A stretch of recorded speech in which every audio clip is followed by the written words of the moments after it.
Midweek Theatre. We present Marinée and Barbara Cooper in The Weather for Murder by Philip Levine. Oh, Miss Pierce. Just coming, Mr. Rayton. Won't be a moment.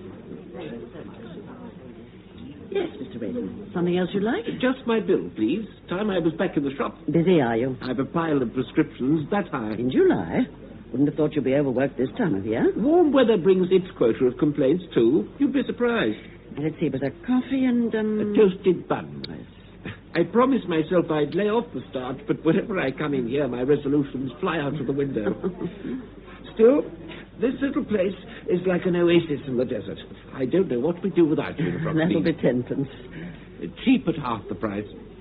See you at tea? Yes, thank you, Mr. Rayton. I say, miss, what's happened to my order? I didn't take it, did I? No, it's the other lady, the short, thin one. Oh, dear. Waiting about 10 minutes now. Oh, coffee, was it? No, a pot of tea and a round of toast. Oh, I expect it's on its way. I'll go and hurry it up. Millie, have you seen my sister? Wasn't she in the shop, Miss Sarah? Well, if she was, I'd hardly come out of the kitchen, would I? Oh, here. Isn't there a typing machine upstairs? Very probably. Now, I want a pot of tea and a round of toast, and be quick about it. Right, Mum. Elsie! Elsie! Elsie! Oh, Elsie. Oh, did you call, Sarah? Did I call?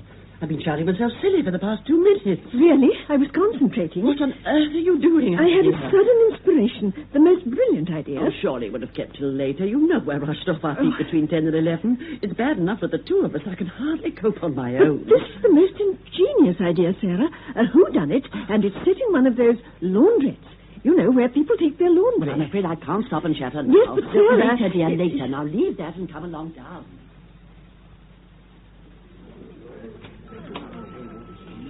Oh, good morning, Sergeant Foster. Oh, hello, Miss Elsie. Very pleasant out this morning, isn't it? Not that it make much difference to me. Stuck away in a miserable office. Wish I was back on the beat sometime. Oh, but it's much more fun investigating, isn't it? The only investigating I done this week is to check on one dented mudguard and 2 lost cats. Oh, you know, I was hoping you'd drop in this morning. There Was you? something I wanted to ask you. Picking my brains again, eh? What are you scribbling this time? Scribbling? I'm busily writing, if that's what you mean. Another thriller? I suppose you'd call it that. I'd have thought romantic novels would have been more in your line. Oh, I don't know. Some of our most successful thriller writers are women. Agatha Christie, Dorothy Sayers... Is that how you see yourself, eh? Another Agatha Christie? Oh, it's a trifle ambitious, I agree. But even she had to start somewhere. All right. What is it this time? Well, I've set my story in a laundrette, and I wondered, would heat destroy a fingerprint? Direct heat, certainly. Oh. Now, mild heat might preserve it. Yes. But if there's any moisture about, or steam or anything like that, they disappear. Oh, would they? Afraid so. Oh, what a pity. That's ruined everything. I shan't be able to use that after all. Oh, sorry about that. But you know what I could use right now? A nice, strong cup of tea. Think you might oblige? Oh, certainly, Sergeant. I'll bring it directly. Oh, Millie, is the roast in the oven? Yes, ma'am. It's cream of celery today. You haven't forgotten? Oh, no, Miss Sarah. Cream of celery, roast of curry, date pudding and cheese to follow. That's right. Oh, how are we off for curry powder? Well, enough for today, but you'll need to order some more. Are you off shopping, Sarah? Just going. But I'll be back for the first of the lunches. Oh, have you typed out the menu? Yes, I've got them here. Fine. Put them round the tables. It reminds me, I must see if Mallard's have got that sample in yet. What sample is that? The plastic tablecloth. Oh, surely not, Sarah. And what's the objection? I simply loathe plastic. Oh, well, that's no argument. They're highly practical. I dare say, but must everything be practical? Oh, Sarah, customers prefer good old-fashioned cloth, linen. They're more homely. That may be, but very impractical. Do you know what our laundry bill is each week? It runs into pounds. Well, then, let's put up our prices. Oh, they're quite high enough already. Elsie, you may not realize it, but we barely make ends meet. Well, why don't we put in a few more tables? Oh, my dear, if we put in another table or chair, there wouldn't be room to move. But didn't you say something about enlarging the place? Yes, I intend to, if I can acquire that small plot next door. Oh, yes. The one that belongs to Mr. Everett. Mm-hmm. Have you spoken to him yet? No, but I shall at the first opportunity. He usually comes in about 11, though he hasn't been in this morning. Well, if he does, for heaven's sake, don't you say anything. It needs a tactful approach. And let's face it, you've no head for business. So I think you'll agree it's best left to me. Oh, yes, indeed, Sarah. I'd be quite hopeless. Good. Well, you set out those menus. You've put on the correct date, haven't you? Yes, the 16th of July. Fine. Then when you've done that, I shall have your coffee. Oh, don't leave the shop, will you? Oh, no, sir. I'll see you shortly. Oh, I'm sorry, Miss Sarah. Good morning, Mrs. Clark. Good morning, Miss Elsie. Oh, I forgot the donuts when I was in earlier. They haven't all gone, have they? Oh, no, there's half a dozen left. Well, I take them then. Oh, my, it's been such a morning in the post office. I ran out of 7 8 insurance stamps. Good morning, Elsie. Oh, hello, Mr. Everett. If you'll find yourself a table, I shan't keep you long. Thank you. There's no hurry. That'll be 1 and 6. Oh, Miss Clark. That's it, then. Well, thank you so much. Morning, Miss Everett. Good morning, Mrs. Clark. The usual, Mr. Everett. Please. Oh, I seem to have missed the rush. Yes, we were frightfully busy earlier on. I was just about to have my coffee, too. Oh, well, join me if you like. Oh, may I? Anything with your coffee? Just a plain bun, I think. Right. I shan't be a jiffy. Yours is half and half, if I remember rightly. Yes. No milk for you? No, I prefer mine black. They say black coffee keeps the mind alert and clear. And that's very essential if one's doing creative work, don't you think? Oh, very. How's the writing coming along? Oh, not too badly. But it's so difficult finding new ideas. Oh, excuse me, just a moment. There's the postman. It's for you, Miss Pierce. Oh, is it? 1 parcel, but no need to sign. Thank you. Pleasure. Oh, dear. Another rejection? Well, never mind. There are a great many other publishers. No, I'm afraid there aren't. I've exhausted them all. Oh, well, into the wastepaper basket, I suppose. Tell me, what was it about? Oh, I'd hate to bore But you. you'll never bore me, Elsie. On the contrary. Now then, come along. Oh, well, it was about a private detective in Soho. Do you know any private detectives? No, I don't. Have you ever been to Soho? No, but I've seen pictures and read books. Ah, but that's the trouble, you see. Surely it's best to write from your own experience. Possibly. But I could hardly write about Frockstein, could I? Oh, why not? You know Frockstein. Oh, it's so dull and boring, and this tea shop wouldn't make a very exciting background for a thriller. Oh, I wouldn't say that. At least you'd know the people. A murder isn't limited to any particular background or class. I bet there isn't a person anywhere who hasn't thought of murdering someone at some time. Oh, not you, surely, Mr. Everett. Oh, you'd be surprised. And whilst I remember, I wish you'd call me Victor. Oh, well, as long as Mrs. Everett won't object. Oh, why should she? Now, if you would take my advice, Elsie, you'll start your next novel nearer home. I'll try. I must say I'm getting a little tired of rejection slips. I meant to ask you before, what happened to your dog? My dog? Yes, Dandy, wasn't that his name? Such a lovely Labrador with the best coat I've ever seen. I'm afraid I had to get rid of him. Oh, not distraught. No, I had to find him a new home. Oh, however could you part with But it him? wasn't through choice. Nora, Mrs. Everett, felt there wasn't room for him in the cottage. Oh. We've 1 or 2 fine pieces and, well, he was rather a large dog. Oh, what a pity. Yes, but one has to give and take in marriage. I suppose so. And anyway, you've still got your dahlias. Well, no, I haven't actually. Oh, haven't you? But I thought you had a wonderful collection. I did, but Nora doesn't care for dahlias. She says they attract black fly, so we've switched to a herbaceous border. Oh, sad. No, not really. I must say those black fly were a bit of a nuisance. But in spite of them, I heard that one year you took almost every prize at the county show. Oh, that's quite right, I did. Before you and your sister came here, before I remarried, several summers ago. Odd, when I think back now. Just Dandy and I. My dahlias, black fly and all. Your wife's from London, isn't she? Yes, though we first met on a cruise. It's funny how that happened. My first holiday in years. She was a science teacher, you know. You wouldn't think it to look at her, but she's terribly bright. Good brain. Used to teach in the secondary modern. Well, we seemed to get thrown together on the cruise. Mm-hmm. We were never out of each other's company. Oh. And when I got back, I found I missed her. I wrote, and then out of the blue, she turned up here. And, well, that was that. Not terribly romantic, is it? Won't give you much copy, I'm afraid.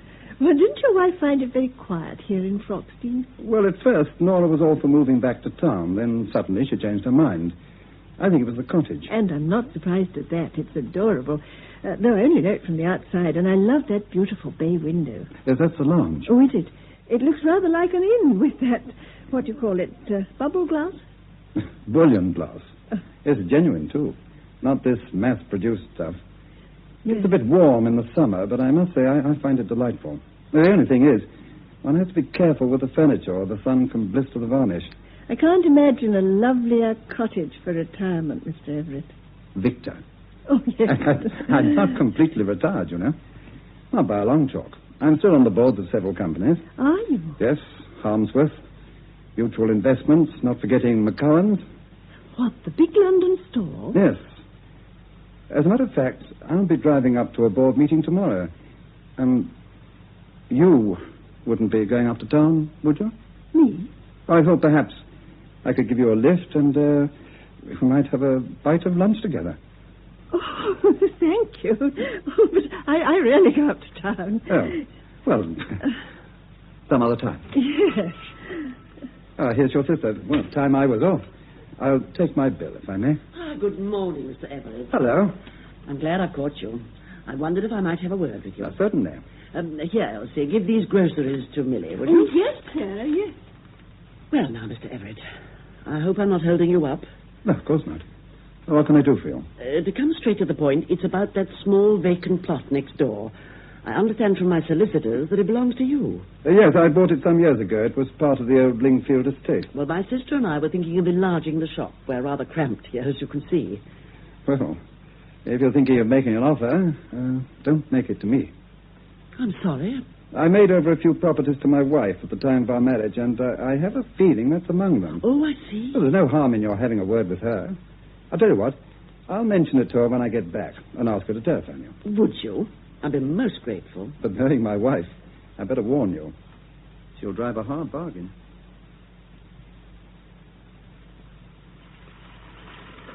Oh, Millie? Yes, Miss Sarah? Are the new gatto iced? Yes, I'm just going to put the walnuts on. Oh, answer that, Elsie, would you? Oh, yes, sir. Millie, you did check that delivery yesterday. Twice. Well, then where's the curry powder? In the cupboard. Oh, I've told you a dozen times, Millie. Spices go on the shelf by the stove. Oh. Elsie, that wasn't Mrs. Everett by any chance? No, Sarah. It was Mrs. Clark from the post office. She asked me to put aside a jam sponge. Oh, I think Mr. Everett forgot to speak to her. Oh, Sarah, if he promised, then I'm sure he will. He's a frightfully nice man. Such perfect manners. But easily led. Fancy handing property to his wife just like that. No, that shows how considerate he is. I admire him for it. I think Mrs. Everett's a very fortunate woman. Well, you're not the only one. From what I hear, there were quite a few broken hearts in Froxteen when the banns went up. Isn't that right, Millie? Oh, yes, ma'am. There were dozens who had their eye on him. Well, a cottage and a car and pots of money. Oh, I wouldn't have said no to him myself. Still, he hasn't done bad for himself, has he? I mean, she's very smart and not at all bad looking. Got pots herself, I expect. Oh, a shop, Elsie. Oh, right, Sarah. Oh, that smells like the scones. Oh, ma'am. Yeah, Millie, take the cloth or you'll burn your fingers. Yes, ma'am. Oh, good morning, Mrs. Everett. Good morning. I'll take a wholemeal loaf and a small gatto. Certainly. Is that all you've got? Chocolate. The one I had the other day was rather sickly. Haven't you anything else? Oh, we've a new line. Walnut cream. I'm sure you'd like that. May I see one? Oh, Millie's just topping them with walnuts. Well, I've got a lot to do this morning. How long will they be? Oh, 5 minutes, no more. Oh, well, if I've got to hang about, I'll stop for a coffee. Oh, yes, do. I shan't keep you waiting long. Sarah, Mrs. Everett's just come in. She's staying for coffee. Really? Yes, but would you believe it, Sarah? She said our chocolate gatto was sickly. Oh, what nonsense. We've never had any complaints before. I know. I almost gave her a piece of my mind. I hope you didn't. Oh, no, of course not. I persuaded her to try one of the walnut creams.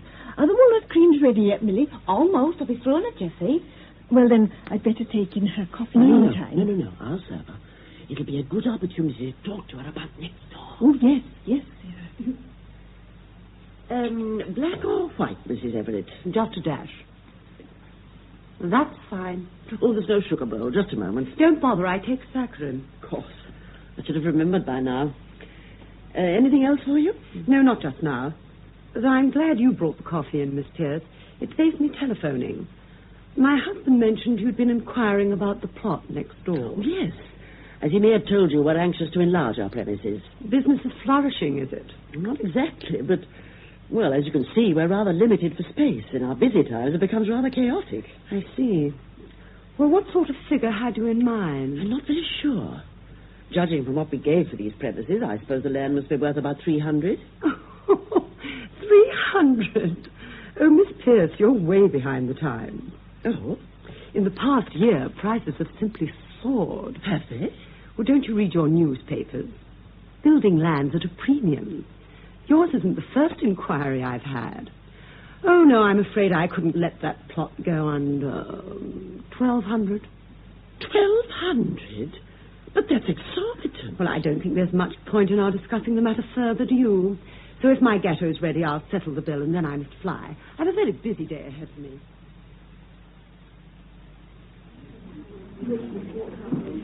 Oh, the heat. Elsie, if you're on your way to the kitchen, put on the other fan, will you? It's terribly close. I intended to, Sarah. Put on the other fan, Millie. All right, Mum. And 2 pots of tea, 1 china, and an egg on toast. Toast, yeah. Phew, wasn't it too warm? I'm sweltering. Well, we've got both fans on now. I should open the window fully. Must be the hottest day we've had this summer. Have you got that ham sandwich for Sergeant Foster? Yes, here it is. With mustard. Oh, and that round of cinnamon toast. Oh, thank you, Millie. Your sandwich with mustard, Sergeant. Thanks, Miss Elsie. I expect that uniform's a trifle warm this weather. Oh, you can say that again. Still, I suppose I should be thankful I ain't on traffic duty. I wouldn't fancy that with the thermometer touching 80. Is it as high as that? Yes, a sudden eye ridge sweeping in from the Azores. Oh, is that what it is? That your telephone? Yes. Answer that, would you, Millie? Yes, ma'am. It's all right. Millie's taken it. Oh, you know, I could do with an issue of Tropical Kit. Oh, I'm sure you'll feel refreshed once you've had your tea. Sergeant, I meant to tell you, I've given up writing stories about private detectives. Oh? I'm going to concentrate on something nearer home, from my own experience. Well, that should be interesting. Yes. Sergeant Foster. Yes, what is it, Millie? There's a phone just now. Now, just take it easy and catch your breath. But that was your constable. He's had an urgent call. The Everett's cottage is on fire. What? Oh, no. Sent for the brigade, but there's a terrible blaze. Quick, let's have me helmet.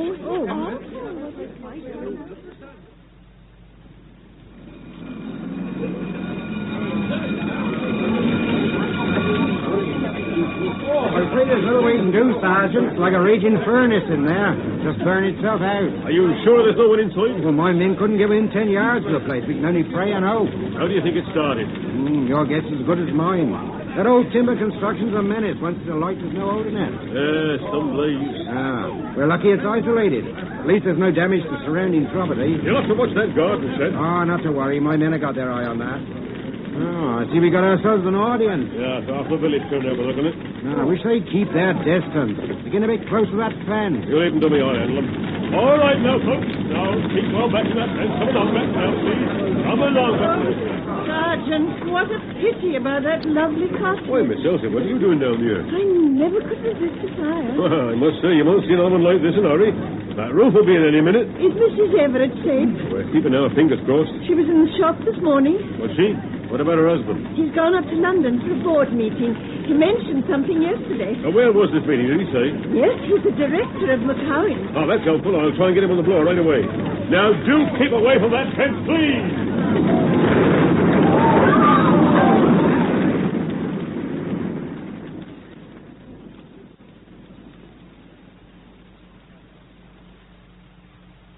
And So finally, gentlemen, I have no hesitation in saying that we can look forward to a highly profitable and satisfactory year. Oh, Mr. Everett, Yes, Miss Brown? there's a telephone call for you. Well, I can't be disturbed now. It's the police sergeant from Property. He says it's extremely urgent. Oh? All right. I'll take it. Where is it? Next door in the outer office. Would you excuse me a moment, Mr. Chairman? Yes. Yes, of course, Everett. Hello? Oh, I shan't give you a moment, Sergeant. He's just coming. Oh, here you are, sir. Thank you. Hello? Yes, speaking. Please come to the point. I'm in the middle of a board meeting. What? When did this happen? I see. But is my wife all right? Well, if she returns before I get there, tell her I'm on my way back. Yes. Yes, I should be there by 6. It was good of you to call, Sergeant. Thank you. Miss Brown. Yes, sir? Get me a brandy, would you? Certainly, sir. The usual with soda. No. Make it a double. And neat. Honestly, Elsie, I don't understand people at all.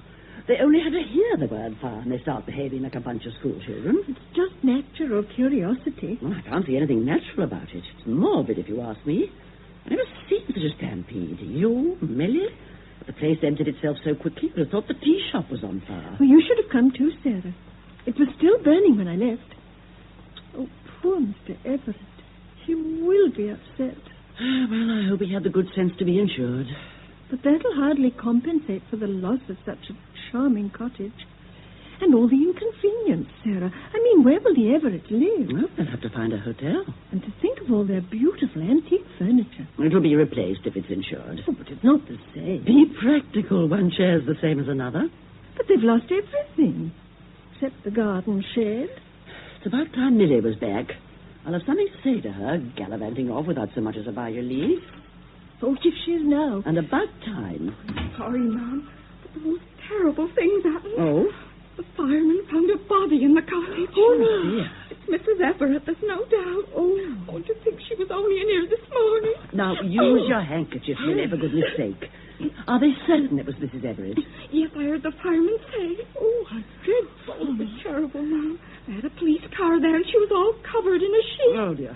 Oh. All right, Oh, Millie. sorry, Ma'am. Now, just pull yourself together. Get the tea things washed up, and then you can go off. Right, Ma'am. Oh, poor Mr. Everett. Oh, yes. Poor man. But people get over these things like everything else. Still, we could offer to help. Help? In what way? Well, Sarah, it's an awful thought that the poor man will have to stay alone in some ghastly hotel room.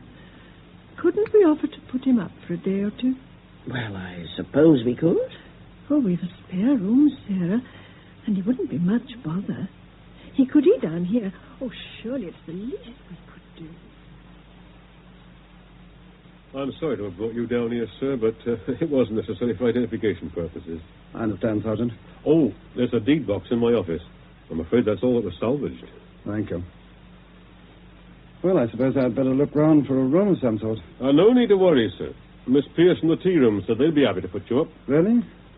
I don't know whether I could bother them. Oh, they'd be only too pleased. They'll be much more comfortable there than an hotel.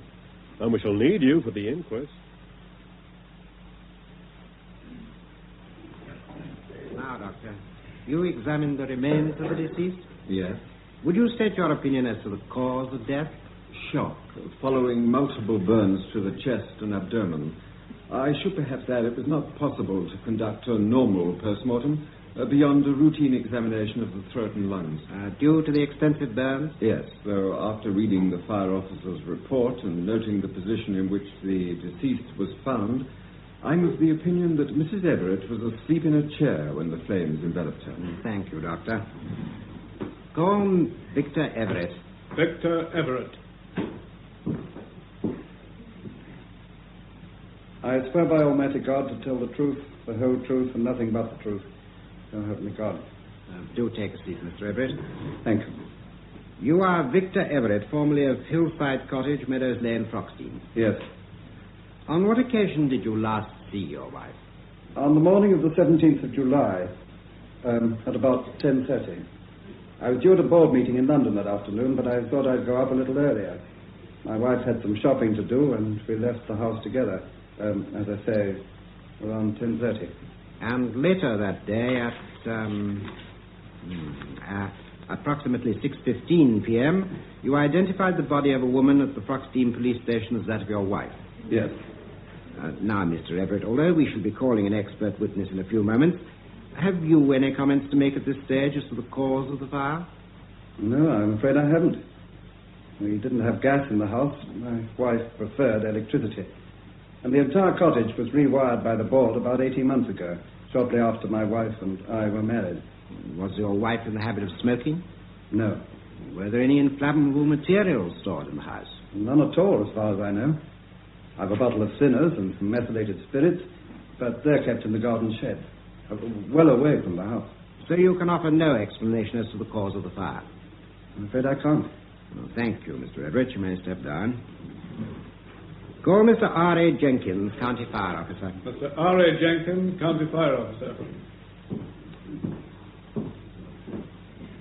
I swear by Almighty God to tell the truth, the whole truth, and nothing but the truth, so help me God. You are Ronald Arthur Jenkins, Fire Officer of this county. Yes, sir. And on the afternoon of the 17th of July, you examined the debris and what remained of the residence known as Hillside Cottage, Meadows Lane, Froxdean. I did. And did you reach any conclusion concerning the origin of this fire? I did, sir. Will you state these conclusions to the court? Certainly, sir. I have had extensive experience in locating what is known as the seat of the fire. That is its point of origin. And I am of the opinion that the fire commenced in the region of the lounge window. How exactly? Well, the afternoon of the 17th was extremely hot. Temperatures were in the 80s. The lounge window contained bullion glass. Now, due to several factors, the angle of the sun, the bubble in the glass, the sun's rays were concentrated onto the curtain, rather like a child playing with a magnifying glass. I should say the temperature reached might have been in the neighborhood of 200 to 230 degrees centigrade, sufficient to ignite a curtain made of cotton or similar fiber. Were they of cotton? I can't say. They were completely destroyed in the fire, though the residue suggested they might have been. Thank you, Mr. Jenkins. You've been most helpful. In the case of Nora Everett, aged 42, who died in the fire at Hillside Cottage, Froxdean, we've heard the evidence of her husband, also the police pathologist, and the county fire officer. And from their evidence, it appears that this fire was the accidental outcome of the combination of a number of elements.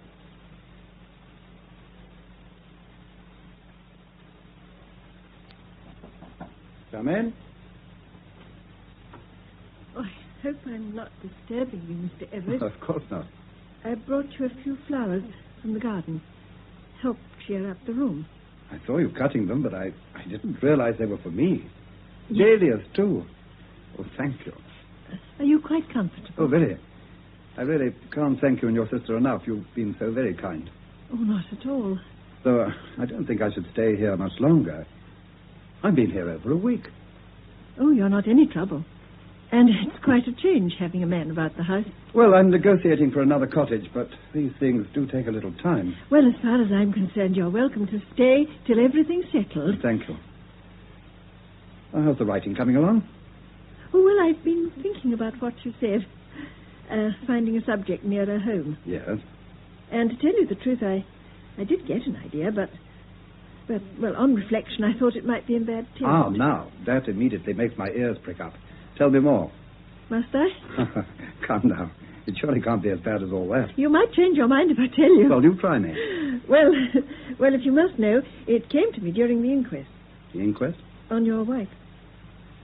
Please, do go on. Well, I don't know how to say it, but I thought it might be an idea to start my story with a fire in the village. Well, it's been done rather often. Yes, I suppose it has. I haven't really worked it out in detail. I thought I'd talk it over with Sergeant Foster when he drops in for tea. And unless, of course, you feel or you object. But why on earth should I? No, do go ahead. Though, personally, I should have looked for something a little more original.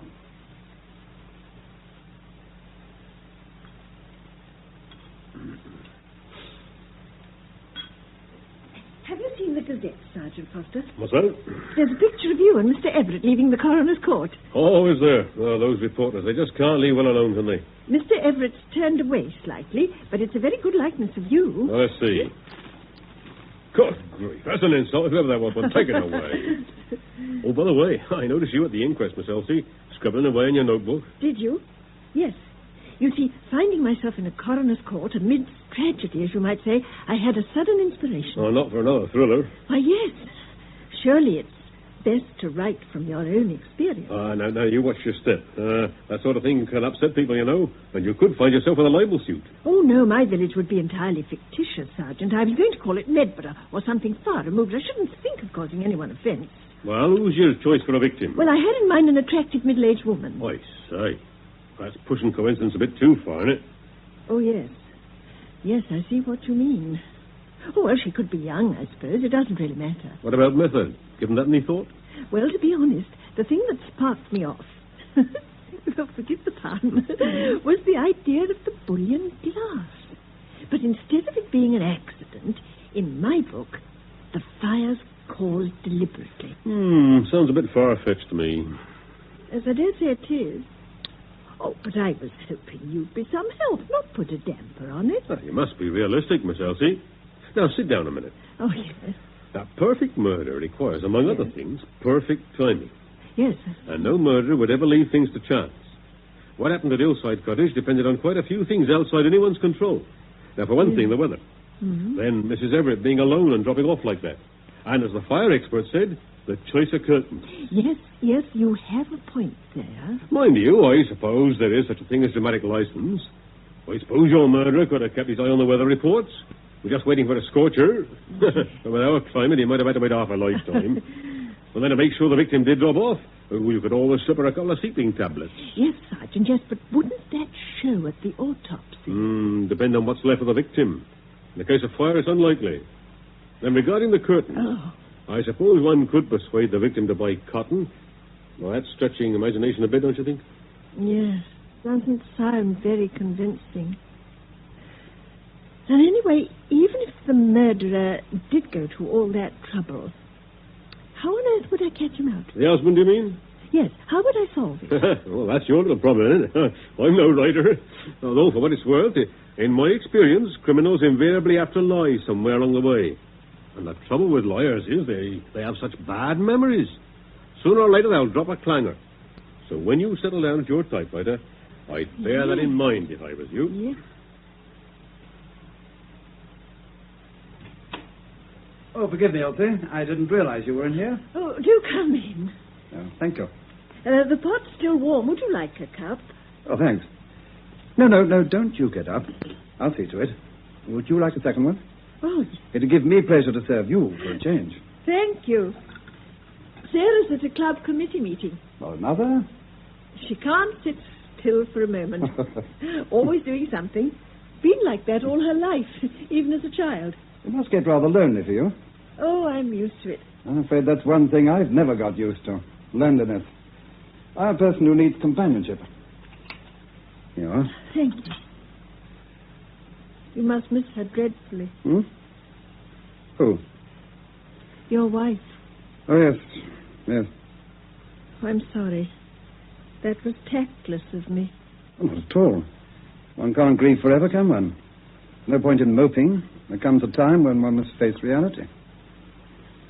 Oh, I imagined you were something of a sentimentalist. Oh, now, Elsie. I know you will hate the cliché, but never judge a book by its cover.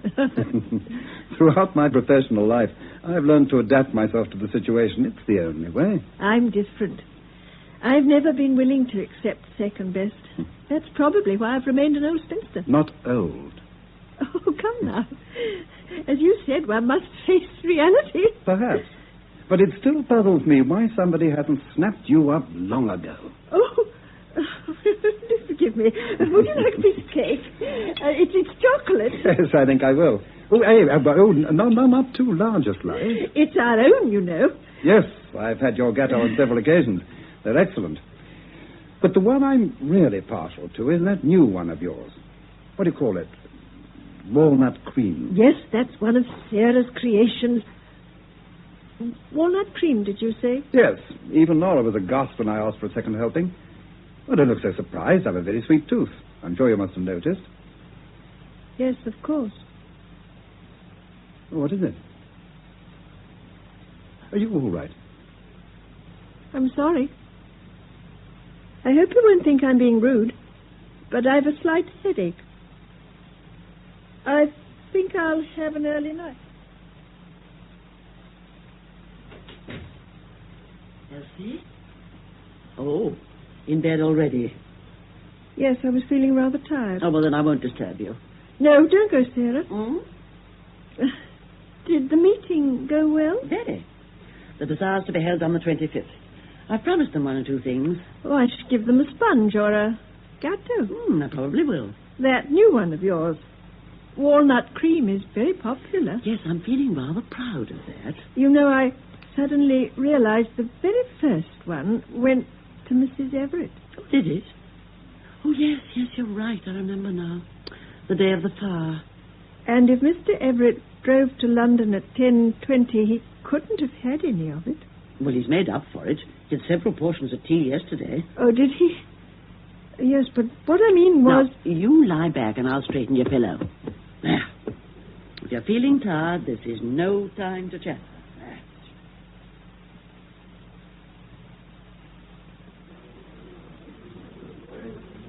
Your tea cake, Mr. Rayton. You'll be the ruin of me, Elsie. Here you're looking a trifle pale this morning. Had a bad night? I didn't sleep too well. You ought to try a nightcap. Or maybe you need a tonic. Come across to the shop. I'll fix you up. Oh, no. I don't think it's anything to worry about. Well, whatever else you take, don't let me see you with a prescription for sleeping tablets. Although I sell them, I don't approve of them. It's a bad habit to get into. No, I've never taken any. Well, I shouldn't start. Confidentially, if you knew the number of people who take sleeping tablets, you'd have a fit. In this village, too. Really? Mrs. Turner from the manor. No. Bert Parker at the pub. Oh, Mrs. Denton. Mr. Everett. Charlie Mr. Miller. Everett, did you say? Yes, I thought that would shake you. But I filled a prescription for him not a fortnight ago.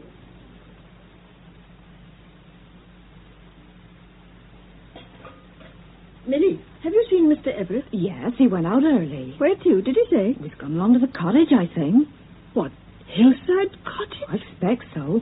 Fancy going back there. Gives me the creeps every time I walk by. Look, Millie, I'm going out for a little while. If my sister wants me, tell her I'll be back within the hour.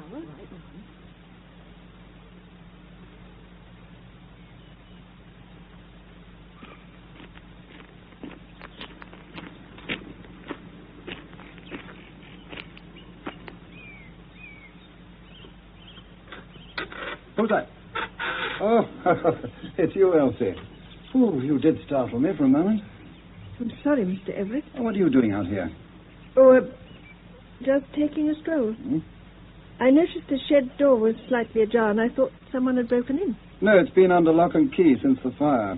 I came by for a few tools. What have you got there? Hmm? In your hand? Oh, this tin, you mean? Just some sodium chlorate. Your path could do with weeding. I thought it'd make myself useful. You don't mind my helping out in the garden? No. I'm sure Sarah will be most grateful. Yes, but what about you? I was hoping I'd save you a few back-breaking jobs. Oh, well, thank you. Elsie, I have a confession to make to you. You... confession? Yes. Trouble is, where to begin? Is it about your wife? I can see no one can keep things hidden from you. The truth is, we didn't get on very well. During the past 6 months, it became almost unbearable. It was as much as I could do to sit in the same room with her. Oh, I escaped whenever I could. You know, your little tea room was a haven to me. Oh, the fire was a shocking, dreadful thing to have happened, but if I'm to be honest, I'm not unhappy. Far from it. Why are you telling me this? Because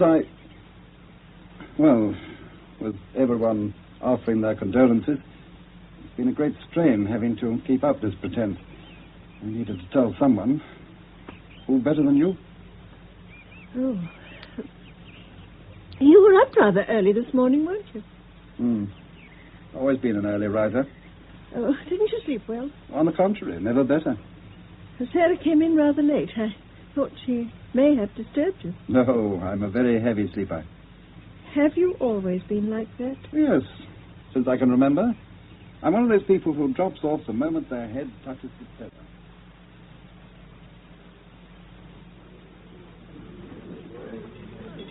Oh, Mrs. Clark, you haven't by any chance seen Sergeant Foster, have you? No, hasn't he been in? Not yet. Oh, he's probably over at the county court. I think he'll be in later on. I can't see him missing the roast. Oh, by the way, Miss Elsie, is Mr. Everett still with you? Yes.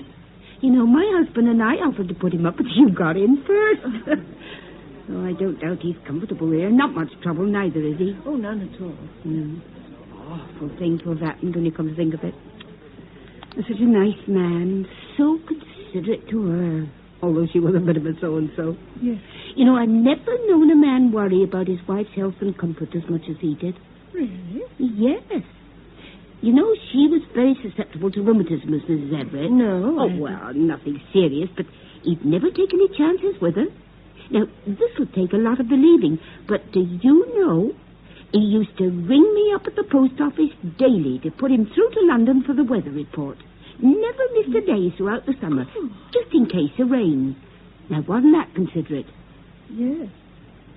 Very. Oh, my precious goodness, look at the time. I'll have a queue of customers at the counter, I'll bet. Oh, yes, Sergeant Foster, now. Hello, Mrs. Clark. Oh, I can't stop just off the way, Sarge. Is the roast still on, Miss Elsie? Yes, it is. I'm so glad well, a you've generous come in. portion for an hungry copper. Then maybe we'll talk. Go on at the double, I'm famished. Oh.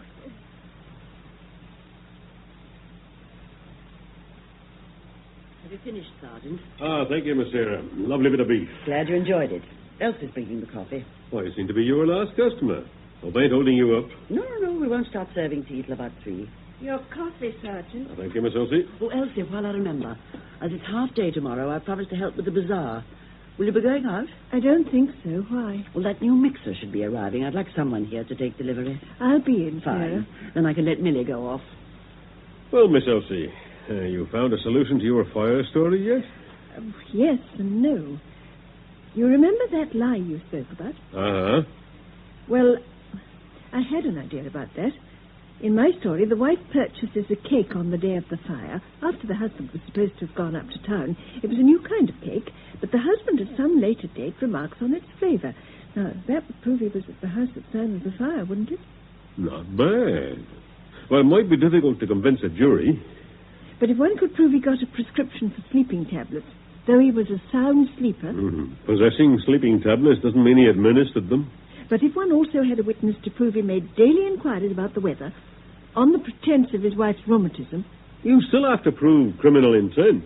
I mean, that merely sounds like the action of a considerate husband. You need something more definite than that.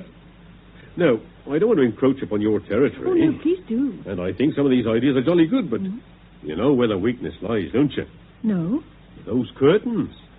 You see, cottons vary so. I mean, and no matter how odd it was, you could never be certain they'd catch a light. Unless one experimented. Still a bit risky. No, what's needed is some really inflammable material. Say a piece of loose weave, cellulose net. Loose weave net? Well, after all, I mean, it's pretty commonplace. If it was hung in front of the other curtains, no one would give it a second glance. And it wouldn't leave any trace. Yes, that's certainly an idea. And then to be double sure, it'd need impregnating with something highly inflammable. Not petrol or anything like that, but something odorless. Now, let me see. An ideal thing would be sodium chlorate. Sodium chlorate? Yes, it's used in weed killers. You can buy it neat without prescription. I bet there's a tin in almost every other garden shed. Yes. Oh, I can see I've given you something to think about, eh? So I'll take my leave now. Oh, just one other thing. What about motive? Motive? Well, one doesn't usually commit murder without rhyme or reason. Is the husband hard up? No, I imagined him being quite well off.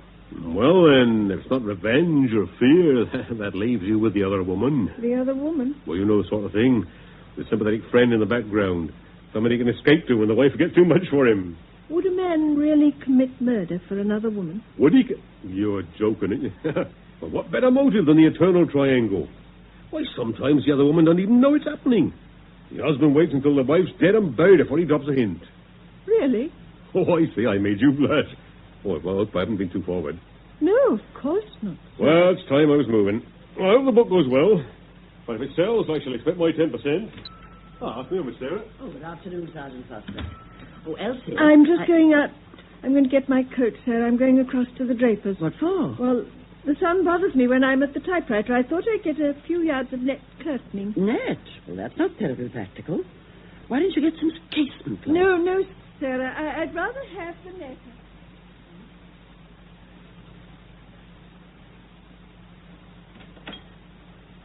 Afternoon, Miss Pierce. Something I can get you? Yes, Mr. Potter. I want a few yards of loose weave cellulose net. Nothing like knowing what you mean or what you want, is there? Have you such a thing? I'm afraid we don't carry a very large selection of net curtaining. Funnily enough, you're the second one who's asked for loose wave in the past month. Oh? Well, forgive me for being curious, but I'd hate to have the same curtains as my next-door neighbour who asked for the net. Can you remember? No, not offhand. My new girl, Connie, was serving. Connie? Did you call, Mr. Potter? Here a minute. Yes, Mr. Potter? That inquiry you had for loose weave net, who asked for it? Loose weave net? I was in the stockroom at the time. How long ago? Oh, 3 or 4 weeks. It was the first week I was here. I didn't know whether I was coming or going. Well, I remember I told you to tell the customer to try a theatrical place, Harrington's of Retford. They usually stock loose weave. Yes, I remember that. But I can't remember the customer. Oh, never mind. What was the place you mentioned, Harrington? That's about the nearest, bar going up to London.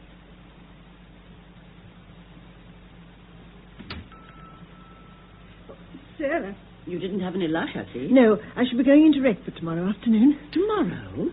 But you were going to take delivery of the mixer. Oh, was I? Oh, dear. And I've already bought my ticket. Oh, well, you might have told me. I've already given Millie the afternoon off. Perhaps she'll stay if you ask her. Oh, really, Elsie? You are the limit.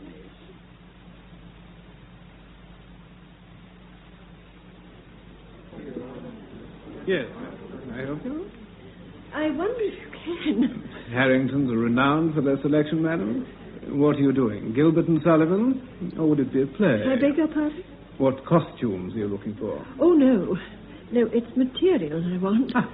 Over here, madam. Taffeta, rayon, damask, nylon, silk, satin. We carry over 5,000 lines. 5,000? Well, no, actually, all I require is some net. Net? Mm. What kind of net? Loose weave. Do you stock such things? Of course, madam. This is what you had in mind, madam? Well, I'm not terribly sure. You see, I believe a friend of mine bought some here, and I'd rather like to get the same. It looks very nice in their window. I'm sure. When did they purchase it? Oh, within the last month or so, I think. But I don't suppose you can remember all your customers. On the contrary, madam, we have records of every transaction. Of course, most of our customers are trade or professional. But I suppose I could look among the retail receipts. Oh, would you? That would be most kind of you. A moment, I'll just get the receipt book. Here we are. And what was the name? My name? No, madam, not your name, your friend. Oh, I see, yes. Everett. Everett. Yes. You'll find it. I believe so. I haven't the original letter, but as you can see, the receipt is addressed to V. Everett. V? Yes. Is that your friend? What? Oh, yes. Well, on second thoughts, I don't think this is quite right for me. I'll leave it if you don't mind. As you wish.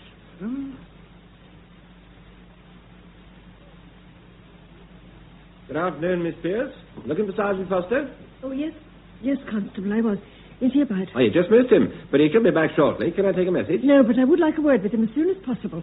Perhaps you'd tell him I called. Oh, certainly. I'll put a note on his desk right away. Oh, Miss, you. Yes, ma'am. Oh, dear, I do wish you wouldn't creep about like that. What are you doing up here? The laundry came. I put yours in your room. This is for Mr. Everett.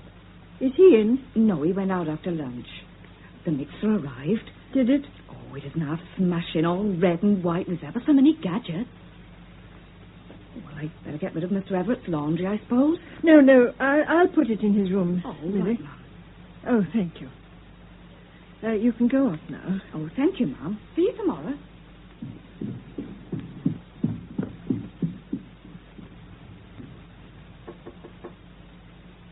Mr. Everett? Mr. Everett?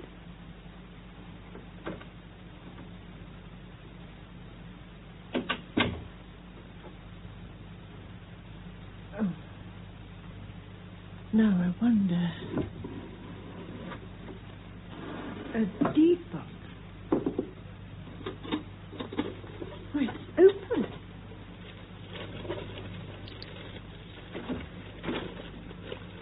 Oh! Elsie, what are you doing?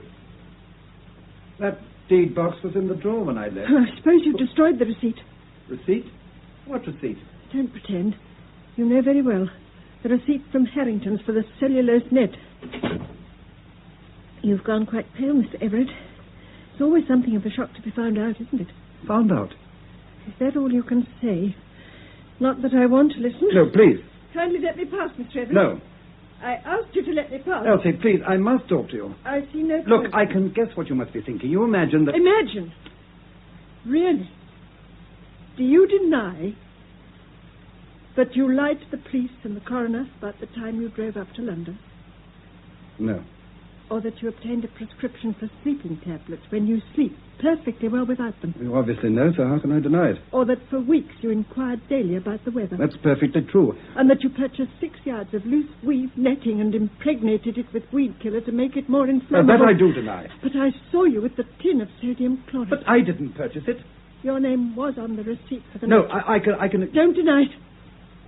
I saw it with my own eyes. Look, I don't blame you for what you're thinking. That's most kind If of you. only you'll listen to me, just for a few moments. Look, I'll move away from the door. It's unlocked. You're free to leave whenever you like. But just a few minutes of your time, that's all I ask. Please. All right. Thank you. Well, you remember I told you that Nora and I didn't get on very well together? Yes? Well, that was something of an understatement. The marriage was a terrible mistake. I'd have left her, but frankly, I couldn't bear the thought of a divorce and all the scandal. And if you ask why she stayed, I can tell you in one word. Money. But I thought she was quite well off. Oh, believe me, when I married her, I wasn't concerned one way or another. But she deliberately lied to me about her income. The fact is, she hadn't a penny. There's little doubt why she married me. You were quite right. On the day of the fire, I was at the cottage for lunch. Then why did you... All in good time. After lunch, Nora went across to the hatch to pour out the coffee. There was a mirror facing the table, and as I looked up, I saw her drop some tablets into one of the cups. I imagined it was her saccharin, but as she turned, I realized that my cup was the one with the tablets. She'd handed you the wrong cup. So I thought. I suppose I could have said something, but it would only have led to an argument. Nora was never one to admit a mistake. Then what did you do? Well, there was no dessert, and she asked me if I'd like some gatto, the walnut cream. I said yes, and while she was cutting it, I swapped the coffee cups. She didn't notice? No. She suggested we take our coffee into the lounge. It was rather close in there, I remember. I wanted to get off to my board meeting, but Nora insisted I rested for a few minutes. We both sat there without a word, when suddenly she dropped off. I was very grateful and crept out and left for London.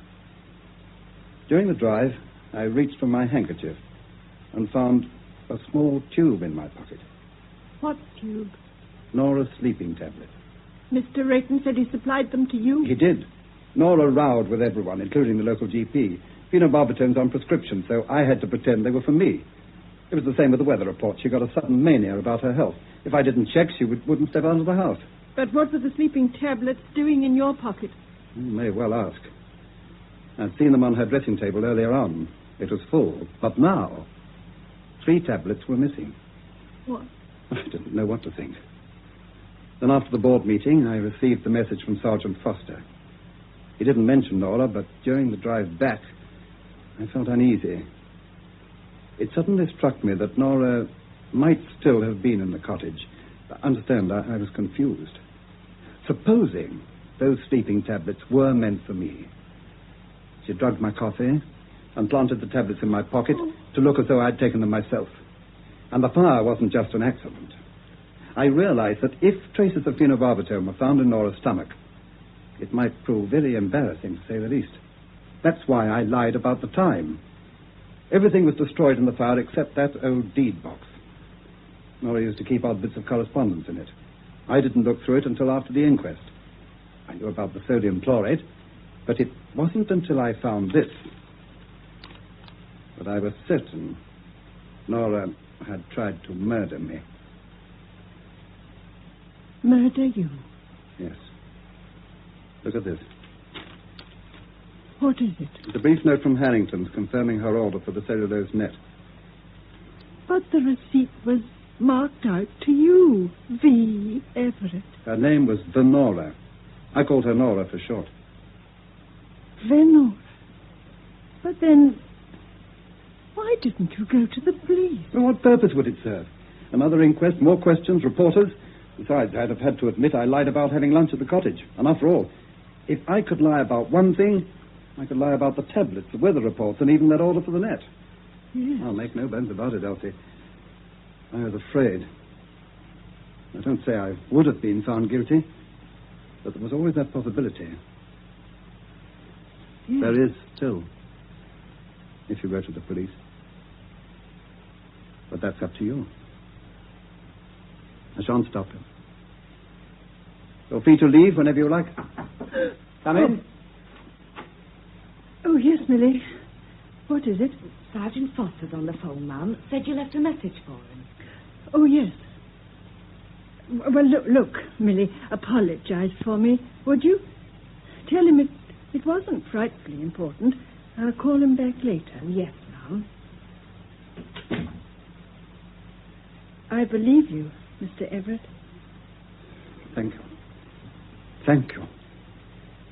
But I still think you were very foolish to lie to the police, and if you'll take my advice, you'll dispose of that weed killer. I have. But keep that note from Harrington's. It proves you're innocent. And if my novel's published, someone may put two and two together. But surely you're not going to... Oh, don't worry. I'll change the names. Besides, everyone's bound to say it's far-fetched, but I'm sure it'll sell. I've no doubt.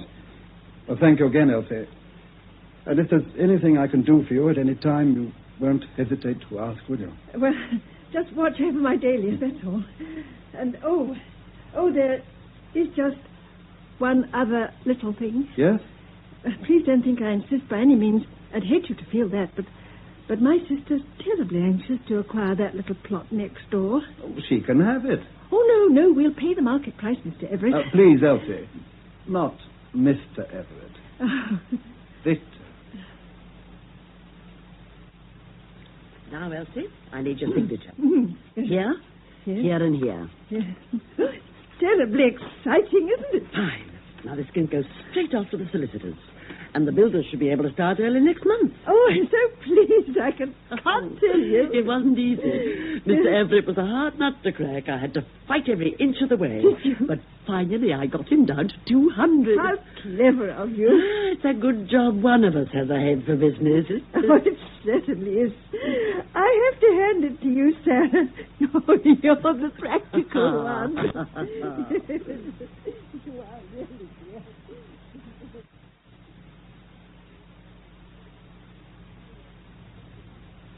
That was The Weather for Murder by Philip Levine, in which you heard Marie Ney as Elsie Pierce and Barbara Cooper as Sarah Pierce.